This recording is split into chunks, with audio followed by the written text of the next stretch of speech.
T V S Apache RTR 164 ഓയിലും air ഫിൽറ്ററും കൂടി change ചെയ്യാൻ വേണ്ടി പോണ്. എയർ ഫിൽറ്റർ വരുന്നത് സീറ്റിൻ്റെ അടിയിലാണ്. ഏകദേശം 253 രൂപ വരുന്നുണ്ട് കേട്ടോ എയർ ഫിൽറ്ററിൻ്റെ വില. ഓയിലിന് ഒരു 500 രൂപ വരുന്നുണ്ട്.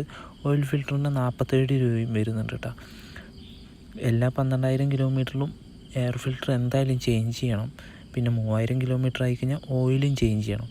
ഓയിൽ ചേഞ്ച് ചെയ്യാൻ നേരത്ത് ഓയിൽ ഫിൽറ്ററും മാറ്റണം. ഇതാണ് ഈ കാണുന്നതാണ് കേട്ടോ ഓയിൽ ഫിൽറ്റർ. 3 ബോൾട്ടാണ് കേട്ടോ വരുന്നത് ഓയിൽ ഫിൽറ്ററിൻ്റെ അവിടെ. ഓയിൽ ഫിൽറ്റർ അയച്ച് നന്നായിട്ടൊന്ന് ക്ലീൻ ചെയ്യുക, അത് ഇരുന്ന ഭാഗം മൊത്തം. അത് കഴിഞ്ഞിട്ട് പുതിയ ഓയിൽ ഫിൽറ്റർ അങ്ങോട്ട് ഫിക്സ് ചെയ്യുക. ഫിക്സ് ചെയ്യുന്നതിനേക്കാളും മുമ്പ് നന്നായിട്ടൊന്ന് ഓയിലൊക്കെ നനച്ചിട്ട് വേണം കേട്ടോ ഫിക്സ് ചെയ്യാൻ വേണ്ടിയിട്ട്. ഫിക്സ് ചെയ്തിട്ട് നെട്ടും കാര്യങ്ങളൊക്കെ ഇട്ട് നന്നായിട്ടൊന്ന് ടൈറ്റ് ചെയ്ത് കൊടുക്കുക. ഇതിൽ 1200 ml ആണ് കേട്ടോ വരുന്നത്. 1 ലിറ്ററും 200 ഗ്രാമുമാണ് വരുന്നത് ഓയിൽ. ഈ വണ്ടിക്ക് ഡ്രെയിൻ ബോൾട്ട് വരുന്നത് അടിയിലാണ് കേട്ടോ വരുന്നത്. 17 സൈസാണ് ഡ്രെയിൻ ബോൾട്ട് വരുന്നത്.